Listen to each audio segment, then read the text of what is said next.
Yo te de, yo te de, ay, oh, yo te de. Yo te de, yo te de, ay, oh, yo te de. Yo te de, yo te de, oh, yo te de. Yo te de, yo te de,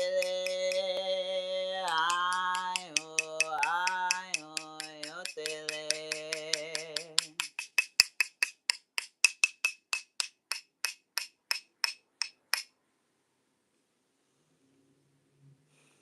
Clearing the portal, friends welcome, old and new, because there are a lot of new. There is a lot of new in general. Happy new moon. Happy new moon, and a new moon in Aries, and not just that, but a new moon in Aries with Saturn, with Mars, with Neptune, with Mercury, with Chiron, with Eris, with the sun, because that's the new moon thing. It's like an occultation of the moon. Of the moon and of its communications, a little bit of secrets, a little bit of surprise.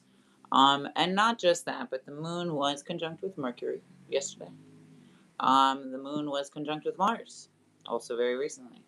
The moon will also be, if not was, will be conjunct with Saturn. And not just that, but Mercury will be conjunct with Neptune, which is a whole lot of party, a whole lot of conversations in one room. It's like you walk into a party and you can hear all of the conversations happening around you on different topics and different secrets, different privates and different personals and what have you. It's an overwhelming feeling. I do not wish the capacity to read people on anybody, or the capacity to mind read or to read frequency on anybody. Although it is a useful skill. It's just a lot to digest sometimes. The interesting thing about this, there's so many interesting things, but so not just that, not just all of that energy in Aries, and the ways in which it is dependent upon these other relationships, right? Because it is very forthcoming, and it is very headstrong, but it is not the only place that this energy comes from. It is just the forefront. It is just the surface. It is just the scab. But underneath is the wound, and so this Cancer and Capricorn axis across from it, and with relationship to Jupiter and Cancer, and its sort of antithesis or antipode energy in Capricorn. Ultimately, I think, what does this say about justice in us, to us, and justice being balance, justice being alignment, not necessarily revenge or vengefulness or righteousness. Let balance and harmony and justice not be confused for self-righteousness. It is very strict, but it is very passionate. Think like very quick to trigger, very quick to melt down, very quick to fit even. But the sort of antidote, I think, to this would be like anarchy. Rather than implosive and impulsive, it's very much about responsibility to the self and to the impact, and an understanding of that. What does this say about justice? With all of this Mars energy, it feels very much like it cuts off the head of justice. It cuts off reason, it cuts off logic, it cuts off analytic, and gives into feeling, not stimulus, not passion or heart-right desire, but a convolution and a misuse of the fire. And when sensation or stimulus becomes truth or becomes feeling in the process, that is very much indicative of like things like vertigo.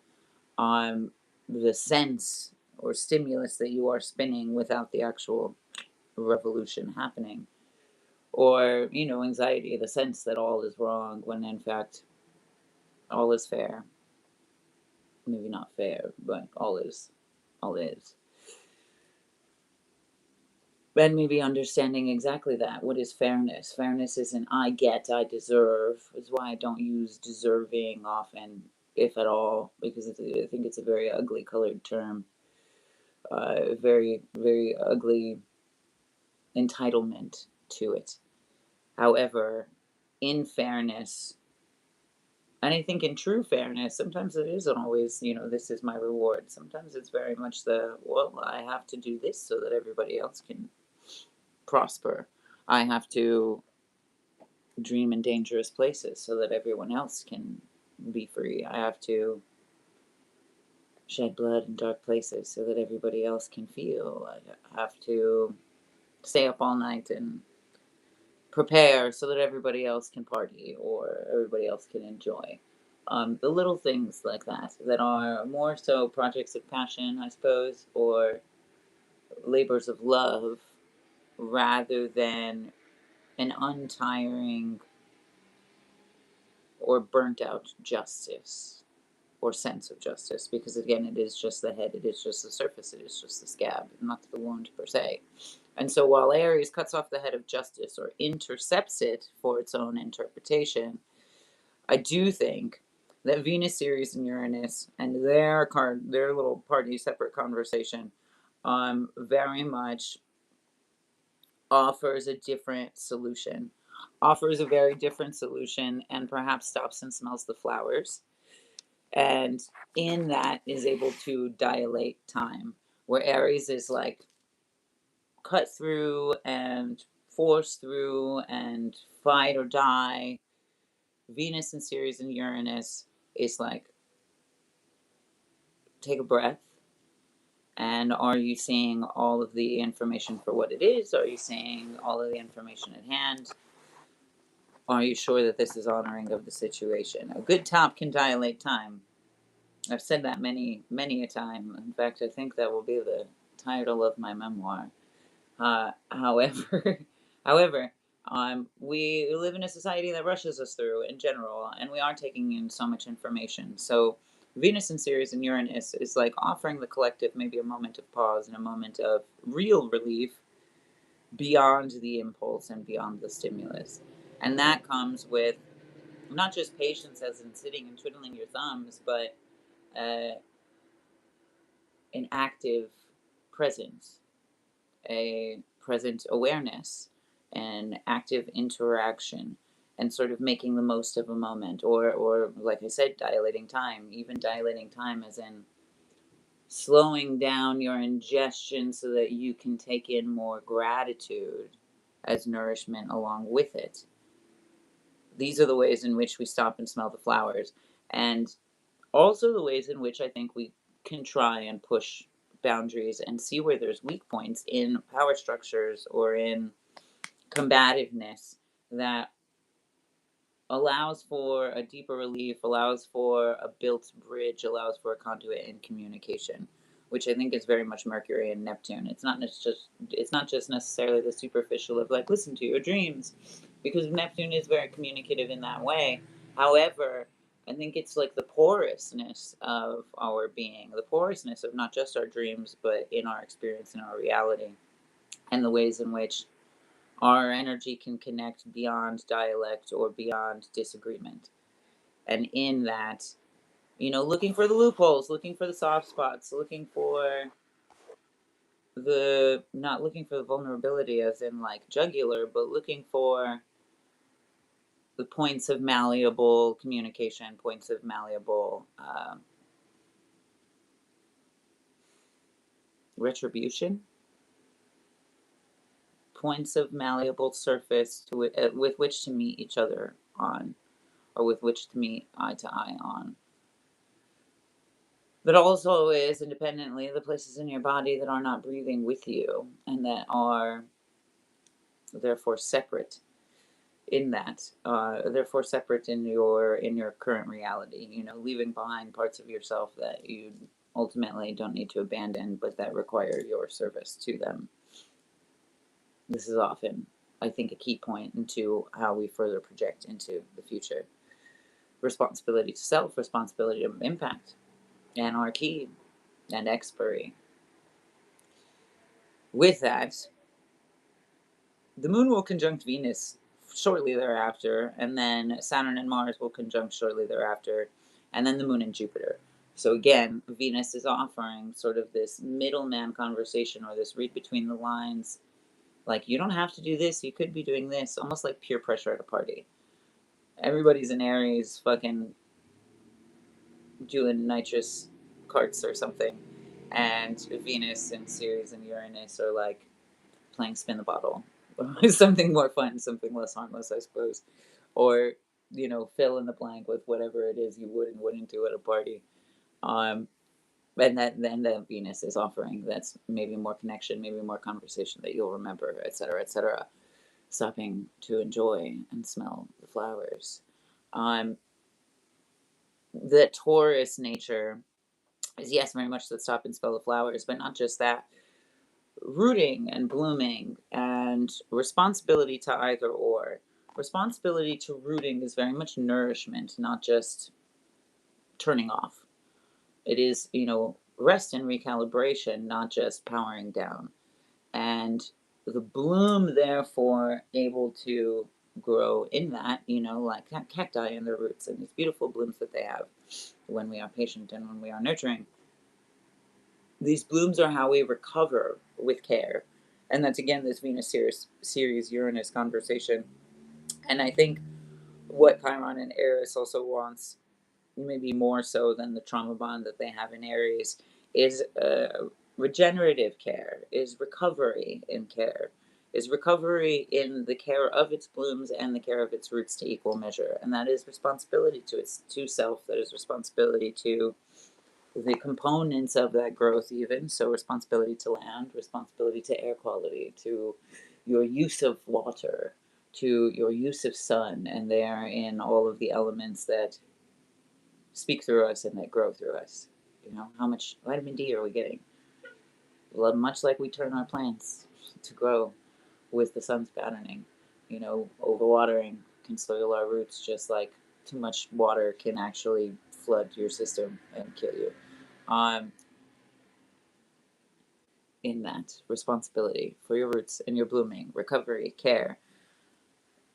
Something of notable impact is that all of this energy all of this energy in Aries with Mars, I think this is very much mirrored by Virgo, as in strictness, as in like definition of boundaries, but not necessarily of key terms. Just kind of like lasers that you gotta traverse, right?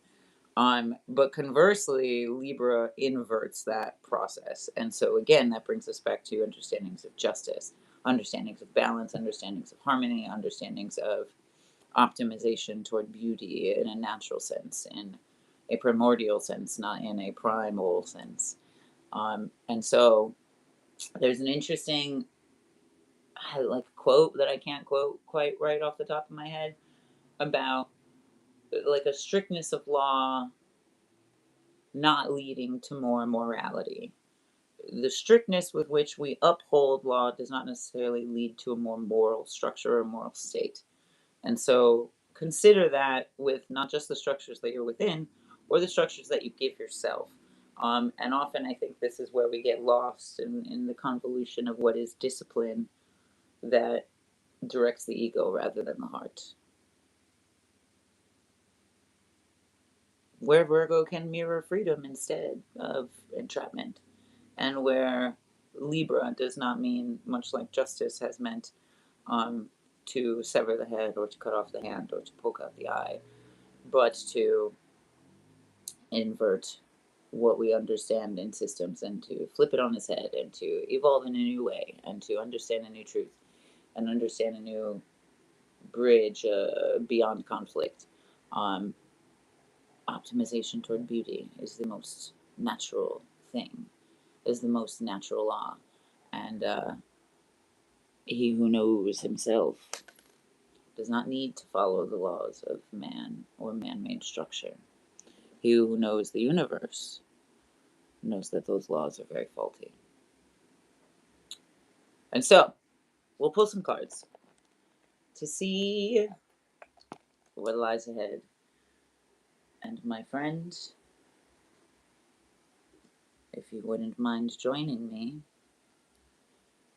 there are a couple of things that you might notice. Yes, I read tarot, but I also read cartomancy, as in playing cards, because while tarot was preserved for the elites, cartomancy in the form of playing cards, I think, was very much how our ancestors were able to maintain practice with this kind of relationship and this kind of conjure, while also remaining under the radar because they, in fact, were hunted, much like we are being now.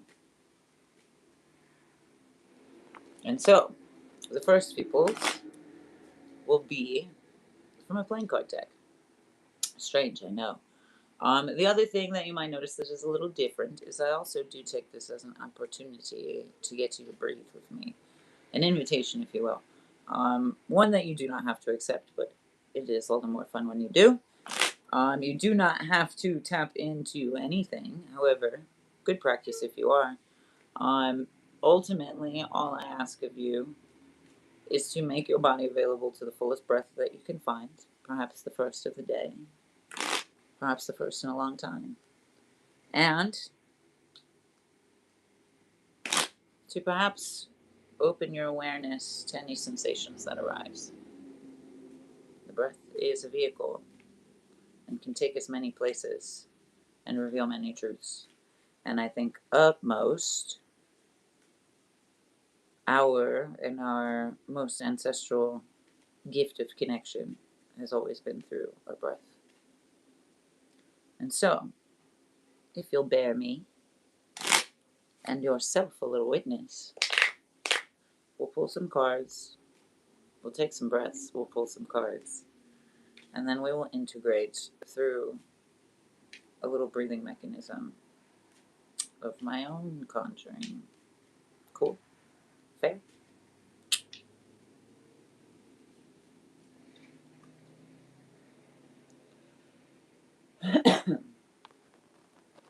Lovely. Much like we are hanging out. Much like we are hanging out. And like there are cards between us, because there are.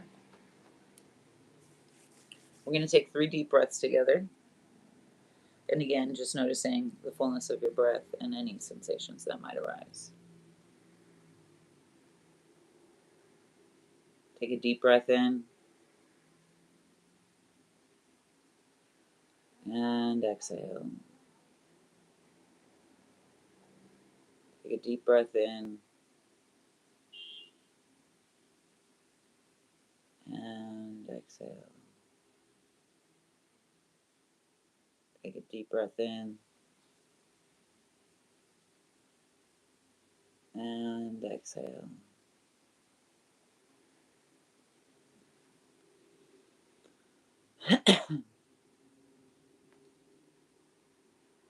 There's a lot of expansive breath, but there is a lot of pressure in the chest. And I think that is because as we come upon this very changing and turning time, there are many aspects of the self that are up for question. Again, these ideas of discipline tend to like poke holes in very transparent selves for sure, but also can become our own bully, in which case we start to pick at the most vulnerable parts of us, and we also start to hide those parts.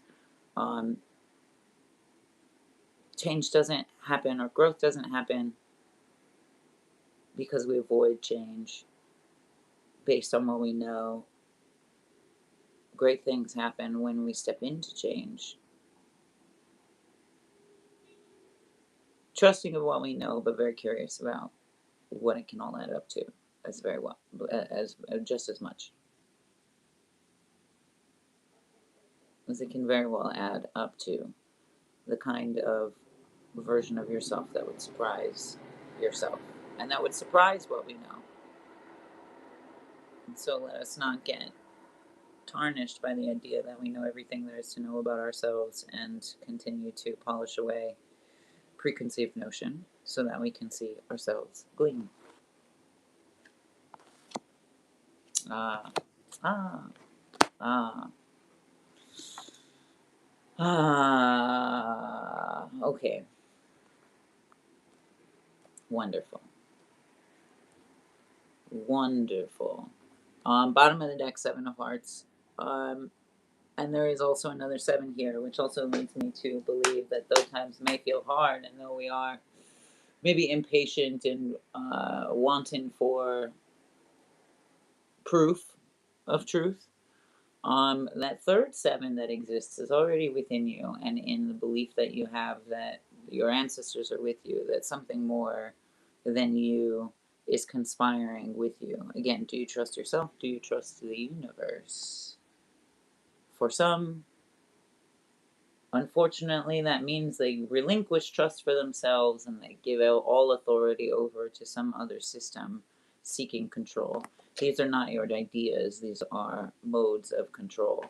Um, and that comes in many forms, not just in organized religion, um, but very much so in various other political social systems that require your loyalty to an idea and not to your own, and in fact harbor great distrust for your own idea, where that is very needed and very necessary, where that is something that you have been in touch with. Oftentimes it's like moments when we were children that sort of changed our realization, um, of just how much we can trust ourselves, or of ways in which we could surprise ourselves or bring ourselves joy. That is not something that we need to discard, or something that we need to hold away, in secrecy. That is something that needs to be shared, and something that needs to be like, in sharing brings more joy, in sharing brings more growth, in sharing and communicating that truth, and maybe creating space for its safety. You know, like, I love playing with dolls, but I'm a boy. I find people that enjoy that rather than listen to people that are telling me that that's not my truth.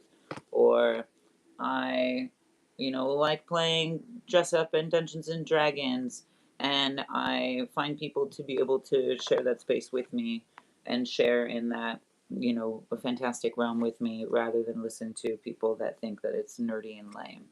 Because it's not. And you know what? Fucking 5 or 10 years ago, never would have thunk that we'd be like, as a society, selling out tickets to Madison Square Garden for Dungeons and Dragons. So trusting that, and being able to make something very fun and very joyful for not just you but for everybody involved.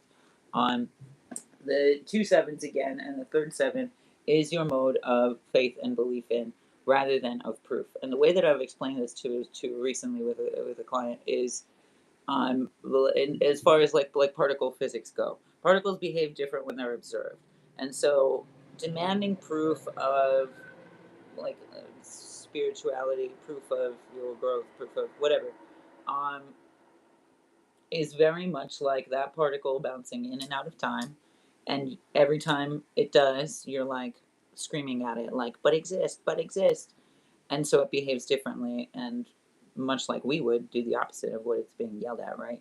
um, whilst simultaneously another particle is popping in and out of time, right? And the moment of belief, the moment of faith, where it really exists, is in the in betweens. When you know that the particle is, when you feel that the particle is. This is ultimately how particles place in any point in time, is the agreement that we have in our reality that, like, particle is here, particle is here, particles collectively here. And so that faith, that belief that people are constantly sort of looking for, seeking proof for through somebody's God or another, is actually that moment of trusting the particle is there, even as it bounces in and out of time, because it is. And it also is bouncing in and out of time.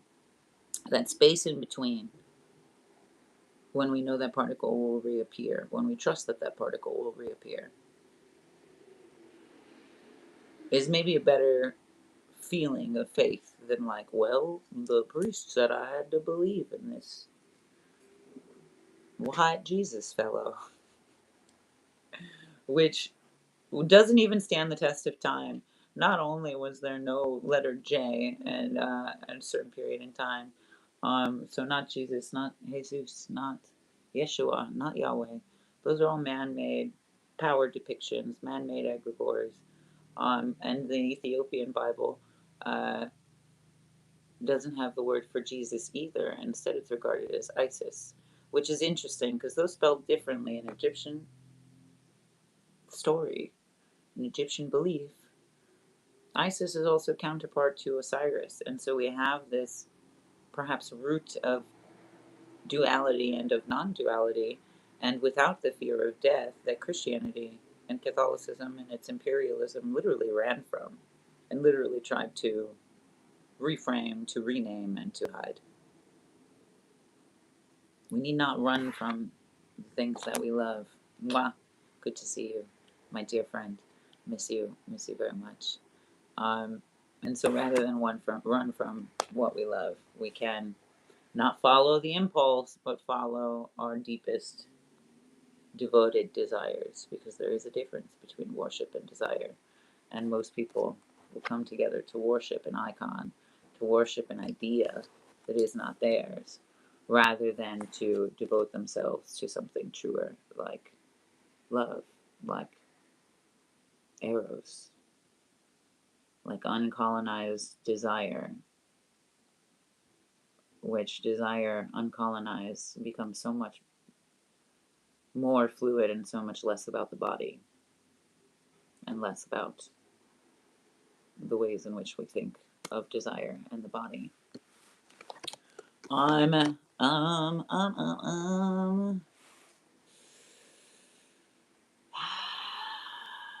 the Seven of Hearts is very watery, and so again we have this idea of not just too much, not enough, but like different ideas, different feelings that are not necessarily our own. It feels like there's multiple glasses in front of us, and we have to guess which one is the poison and which one is the purity. Which one is water safe to drink, and which one is water that has been compromised, so to speak. Which is water that is not water we want to drink, you know. Sewage water, fucking vodka in a bottle, versus a glass of water that will actually bring us nourishment. It is time that we sit with these flavors and these tastes in our mouth, even the bitter ones, so that we can really churn through what it is our actual palate wants to hold and desires and froths for.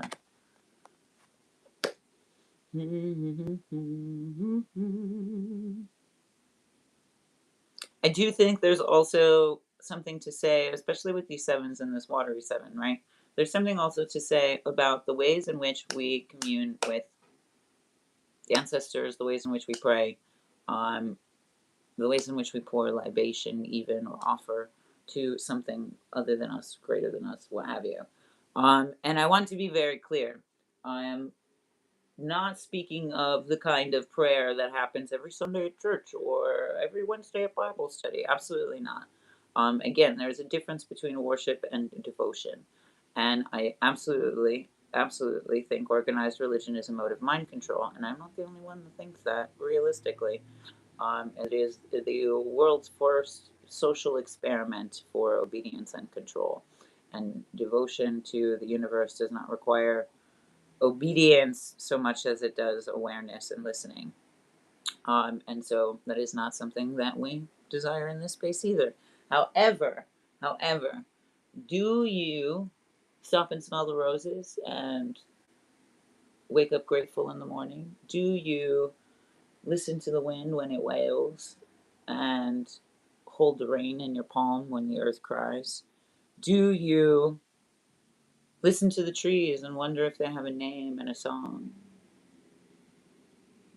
All of these are ways in which we can commune with the energies around us, with the spirits around us, and absolutely, yes, with our ancestors. Even if you don't know what that means, or where exactly you come from, and there's a lot of obfuscation in those kinds of departments of research and of documentation. The trees have been here for thousands of years. The trees are our ancestors. The trees are our standing elders, and they have seen a lot of shit so we can always turn to them. The water has been here since inception. It has touched the lips of those like us and those entirely unlike us, and has still found mutual agreement, and still mixes all of those particles. The water is ancient. The water is as ancient as ever and is also an ancestor. You do not necessarily need to know the names, the monikers, the family crests, what have you. But return to your responsibility to communicate with the space that you are in and the space that you take up. Land back in so many ways, not just for the land that is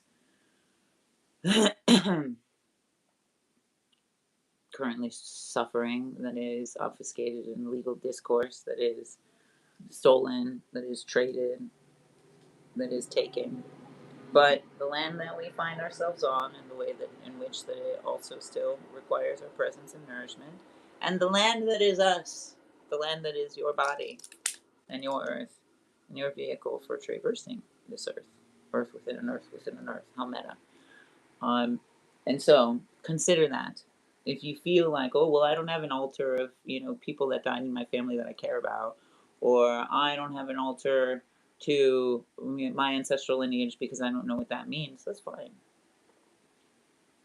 Make an altar to your devotion and keep with it things that you love and things that you want to thrive and things that you want to honor.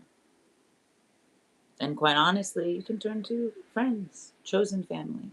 It does not have to be, we do not have to be caged into these understandings. And I think utmost, the more we're able to see the earth as an ancestor, the more we will feel connected to our presence, to our awareness, to ourselves, and to others. Does all that make sense? Thank you for being here too. I appreciate it. I appreciate it so much more than you know. I think in a great way, especially also like maybe a little personal aside, because I was estranged and orphaned, and so I grew up in a lot of different situations, even though my family is alive, I think, and was indigenous the years that I spent with them. I was very aware of that too. But so estranged orphan ended up a million other places. I used to think that being an orphan meant that I had no family. Now I know that because of that, that it is maybe more so that my family is in everything. I used to think because I was homeless that I had no home.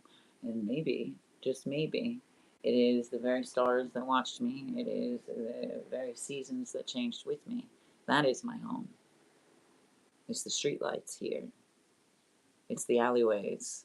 It's the late night clubs, and it's the couches that I've surfed on. That is my home. And it expands.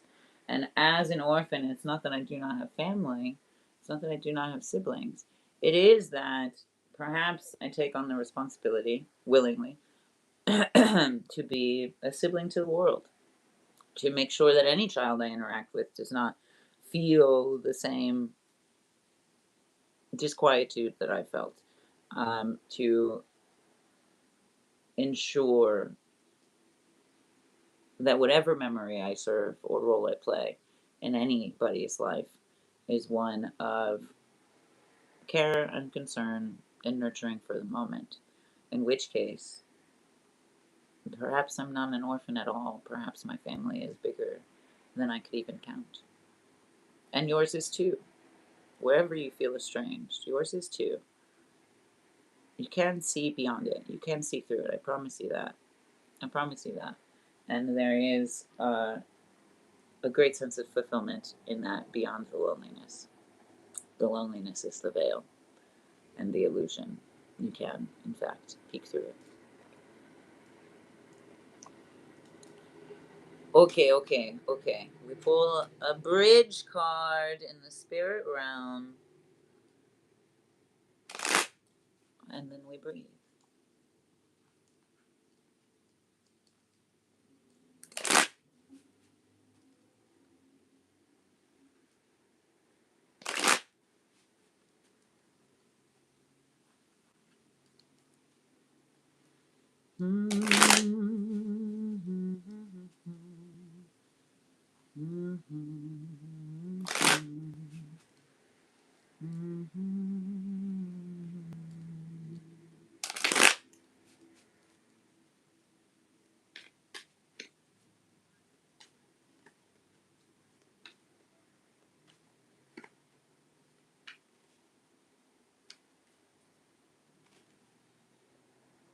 Beautiful. Again, much like there are cards in between us, because there are, and much like we are hanging out, we will take 3 deep breaths together. I'll tap into the moon and you tap into you.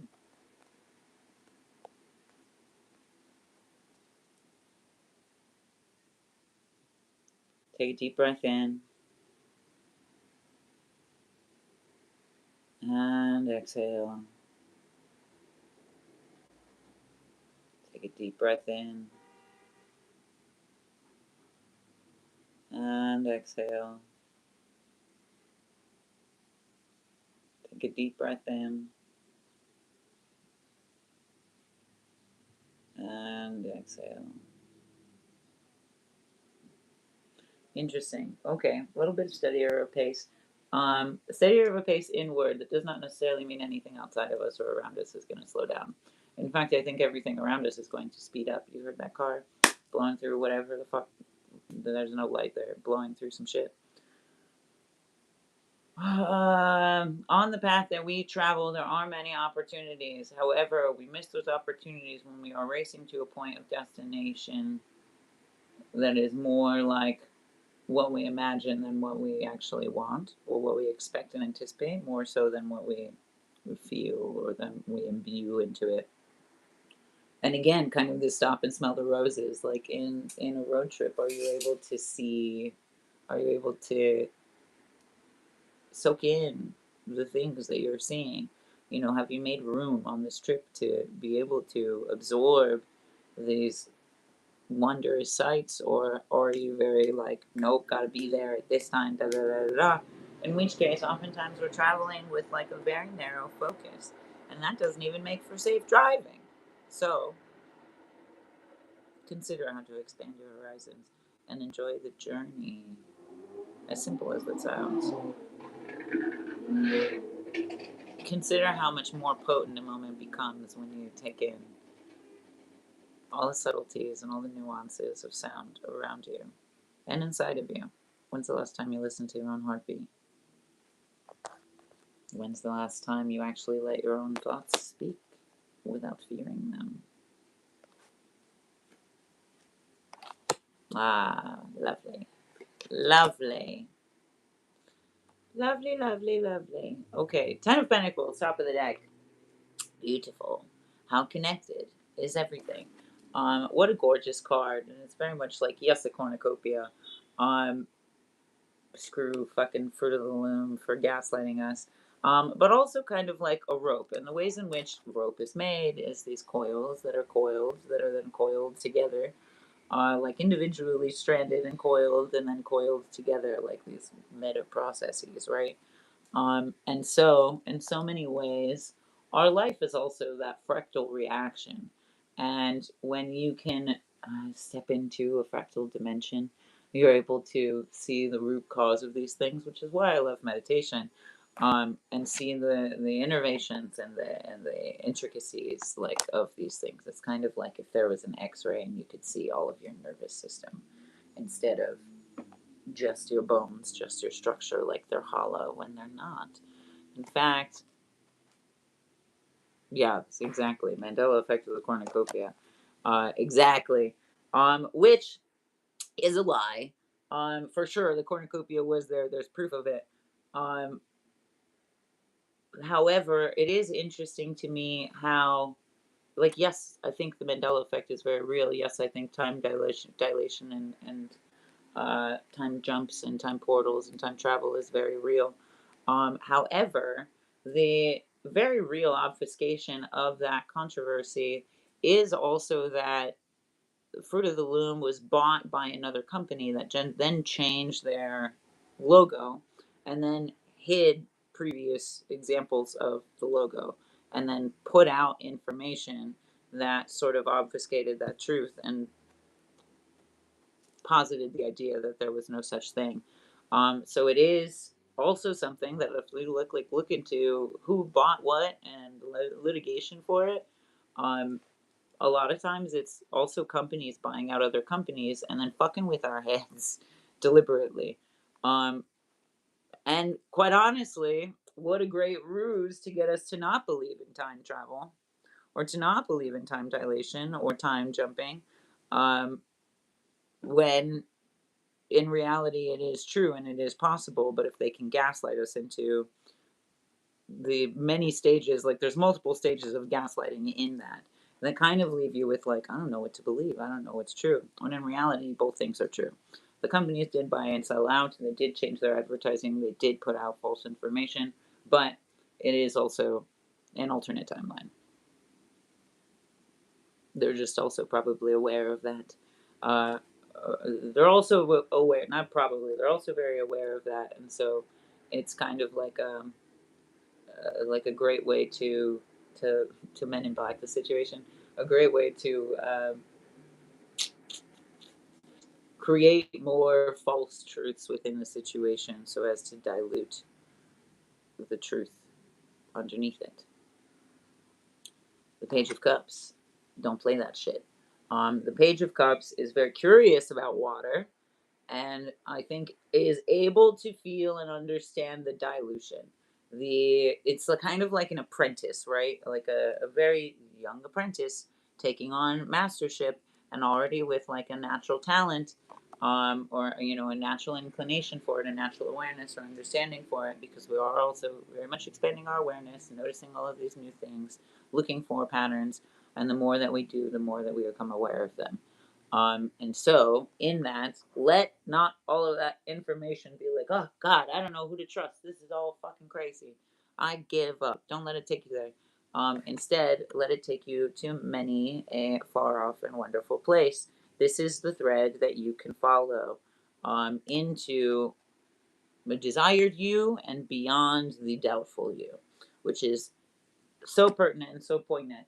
I say that also because I like didn't plan for this.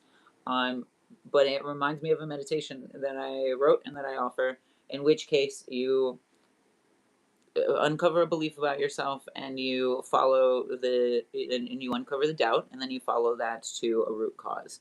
And in my own experiences with it, clarify a lot of self doubt and a lot of what's the word I'm looking for when you hesitate, a lot of hesitation in my life, but also with people that have been able to meditate with me in that space, uh, very much seem to grow and surprise themselves from that growth because of that meditation.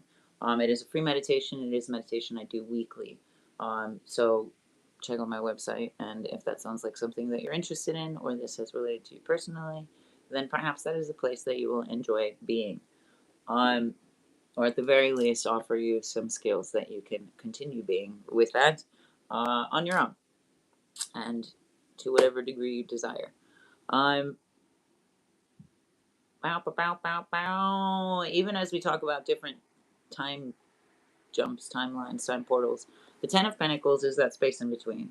The Ten of Pentacles is very much the path of travel in between time portals. And so, what comes with us and what we leave behind, what follows us, even. Like the idea of people, the self exiting the matrix so that they can reappear in a new timeline is very much a false hope. Um, I do think that, and this isn't just a thought or a theory. This is because I have actually died and saw some shit and came back. Right. Um, I do think that there is a great sense of relief in death that ultimately I think all organized religions are sort of like selling you, but in different ways. quite honestly, even like plant medicine that's been commodified is selling you this relief, but in a obfuscated way, in a tiny blip of a way. Um, Self exiting does relieve you from stimulus. However, you do get stuck in a void, and you do get stuck in kind of like very blank developing map where you are in space, space is around you, but the sensations or the interactions are no longer there. And it becomes very lonely very quick. And then you're driven mad by your own loneliness, and you're driven mad by your own numbness. And so it is a quick relief escape that ultimately results in more pain. And as far as the belief of people being reincarnated after that, the problems that they could not find harmony in, or the, you know, not even necessarily problems, because it's not a matter of fixing, it is a matter of harmonizing the darkness in them, or the pain in them that they couldn't find nurturing or retribution or solution for. Follows them into the next lifetime, so that they can go through different lessons to be able to heal that again. So it is not an escape, it is a numbing agent that then drives you to madness, and then all of that follows you into the next lifetime. So if that's not motivation to stick around just a little bit longer, I don't know what is. Uh, and very realistically, I think that does give me something to look forward to. In bouts of darkness is a responsibility to heal these lessons, so that I don't have to go through them again. For whatever consciousness does with me when I disappear. And I hope that gives you some motivation as well. And I hope that that helps you understand that the fractal eminence of your consciousness and of your spirit persists despite this body or the next. And that is pure belief and pure faith in between time sequences, in between timelines, in between time portals. And when you understand that, you can bring a lot more through each portal than you can leave behind, I suppose. Because we can't really leave much behind. As much as I think we want to, it follows. It follows. It needs to be laid to rest, but it is never laid. It is never left behind.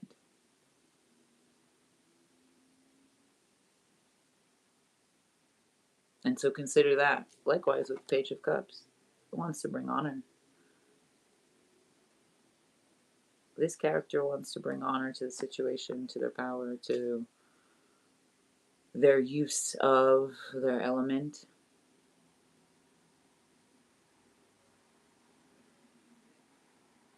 And it's not something hard to do. It's just something that I think we have to wrap our head around, the responsibility for something. And this is what I do with my breath. It's not necessarily procrastination, although it maybe looks like that. Um, where if I can take my breath and breathe into all of the things around me, and sort of wrap my head, like trace them out with my breath, then I can bring them in to my dimension, and I can sort of create dimension in that. So I draw it with my breath on a two-dimensional plane, and once that has been, I guess, outlined, I suppose, like cell shaded, then I'm able to create dimension and bring it, sweep it into myself, into my dimension, into my understanding, so that I'm able to feel deeply, thoroughly, and in present awareness.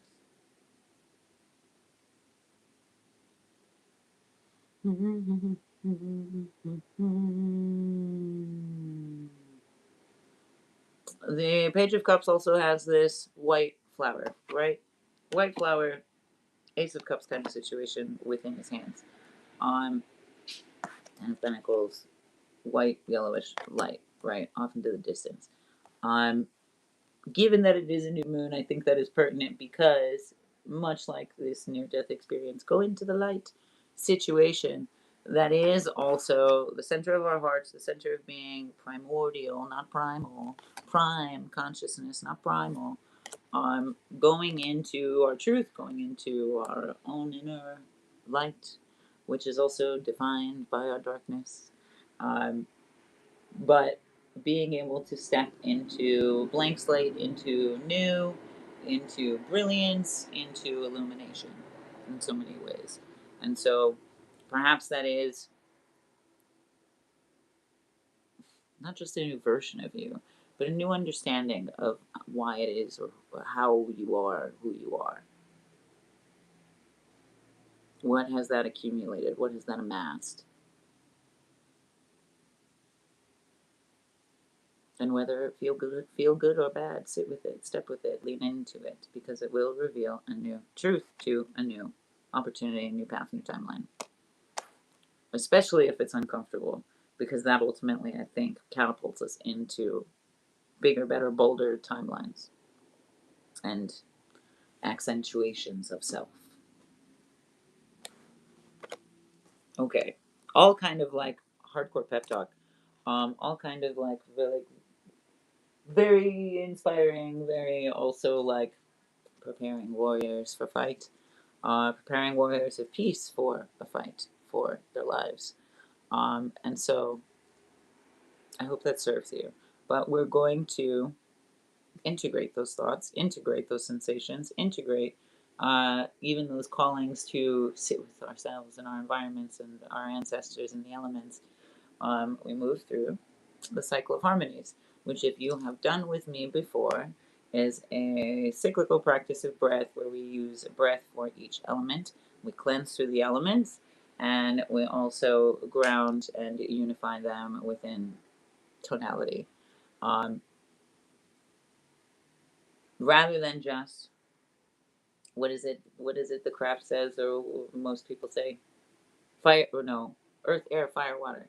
Rather than that, because that is backmasking, that is the opposite way, an inverted way to be able to control. Again, what did I say about Virgo mirrors and their strictness? The powers that be did not want you to be able to know these things. It is fire, earth, air, water. So we build a fire, we ground that fire like a stable campfire, right? We clear the air in that fire, much like the air above a flame is that much more crystalline and pristine. And we create space for this fire to flow. We create a path for this fire to flow in a water breath. The fire breath is in through your mouth, out through your nose 3 times. An earth breath is in through your nose and out through your nose 3 times. An air breath is in through your mouth and out through your mouth, preferably with your tongue out, so that you feel that diaphragm reach up into your brain, so that we connect these planes. A water breath is in through your nose, and hopefully in a much longer, twice as much time, and exhale. Thank you. See, extremely grounding practice. I appreciate it. Appreciate it. And I know a lot of people that have taken this to just accelerate their lives and enrich the lives of their families too. So give it a try. I think you'll like it. Where was I? Water breath, in through the nose, out through the mouth, patiently, gently. That brings us to 12. However, if you have read my Alseer's Codex, 12 is an internal vortex behavior in mathematical fractals, with repeating decimal integers that lead to madness. And so instead of 12 sign cycles of harmonies, we use a 13th, which even on an octave is like the returning to the initial state of an octave, right? Or returning to a self-identifying octave. And so all of those elements, 3 times each, do give us 12, but to get to a 13th, or an expansive fractal formation, mathematically, then we can turn to an inhale, and on exhaling, whatever sound, whatever utterance, whatever sigh or sorrow needs to come out of you, let it. But also, if you're not sure, you're not familiar enough with your voice just yet, an aum is particularly reliable. If you've read my Qualities of Power, Powers of Quality, I do talk about some verifiable and replicable research as far as meditation for mental health, and for inflammation in the body. In which case, take a deep breath in. The is like at the basiest base point of your belly, like where your belly rounds out at the bottom, beneath your belly button. The rises to the chest, yes, but it expands across the shoulders and the underarms before it ever reaches up toward the and you'll feel in the lips vibrating, because there are 3 chakras in your mouth that are very much pleasure centers, but also to direct that farther up, farther outward, behind your third eye, up and out to the crown, if you so wish. And if you wish to pour your energy out into the earth, please get it right before you start feeding the earth with our nonsense. And so, with that being said, we've walked through. We're going to do it together, friend. We'll do it together so that it's not just explained to you, and that it is something that you can embody, that it is something that can help you integrate all of these cartomantic understandings, and that your body will recognize in integration as we breathe with it, because the breath does feed the cells as we use it. All right, my friend. First breath, fire breath. Take a deep breath in through your mouth, filling your mouth with air, and exhaling direct through your nose, noticing how that requires your focus and maybe ignites some nerves in the eyes. Sipping the air in through your mouth, feeling the warmth of the air against the coolness of your body, or vice versa, and exhaling through the nose, feeling that big breath funnel through the nostrils and excite the eyes. Inhaling in through the mouth,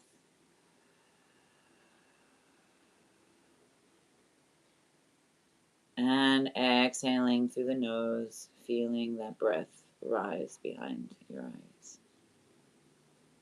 As you do, you feel it kind of drift up. Inhaling through the nose now, feeling the body and the chest cavity open up, and exhaling through the nose, feeling the breath ground back into the core, into the thighs. Inhaling in through the nose, feeling the space between the shoulder blades open and widen, and exhaling through the nose, feeling the shoulders drop as the air descends into the belly like nourishment. Inhaling through the nose, feeling the back open and widen, the hips gape, and exhaling through the nose, feeling the breath fill the spine and the body. Inhaling through the mouth, sipping in air, feeling the coolness of it against the back of your throat, and drawing the tongue out, exhaling. Feeling the tightness in the stomach and that diaphragm rise, so that our mind meets our intuition. Inhaling through the mouth, sweeping that air across the base of your skull, and drawing the tongue out, exhaling. Feeling a rush of heat further blow through the space in your skull. Inhale through the mouth.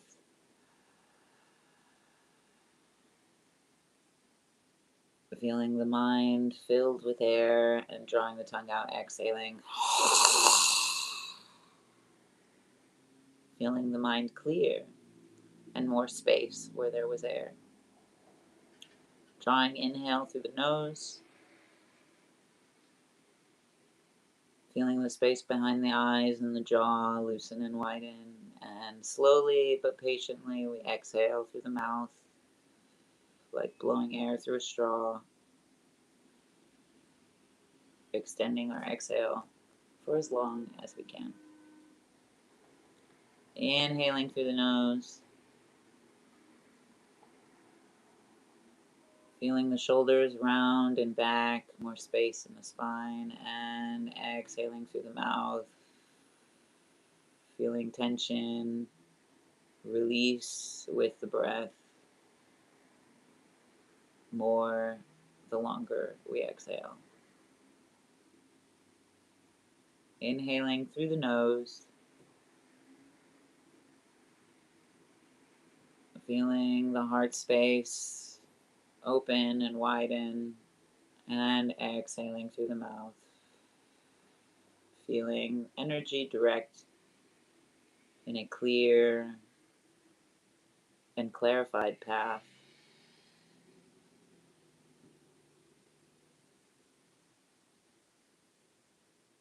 Once you have exhaled every drop of air left in you, inhale through the nose to release any sound or sigh within us, to activate and shake all of these cells and understandings into coherence.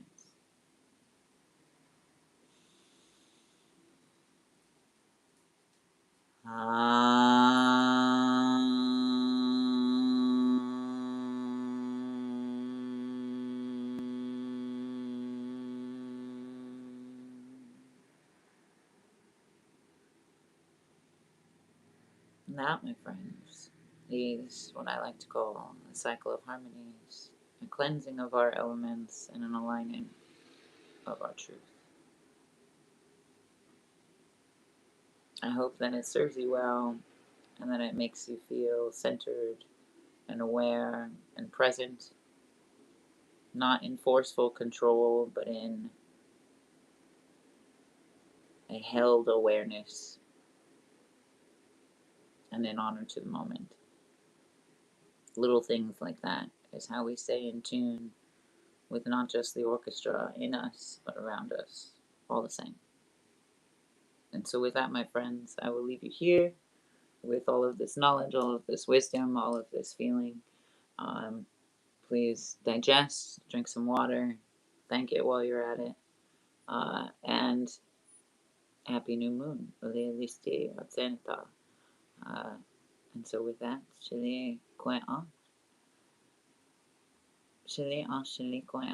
questa.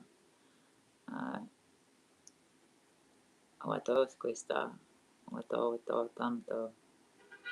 Thank you for being here. I appreciate you very much. And I'll see you next time. Much love, my friends. Thank you so much for your time and for your energy. And I will see you very soon.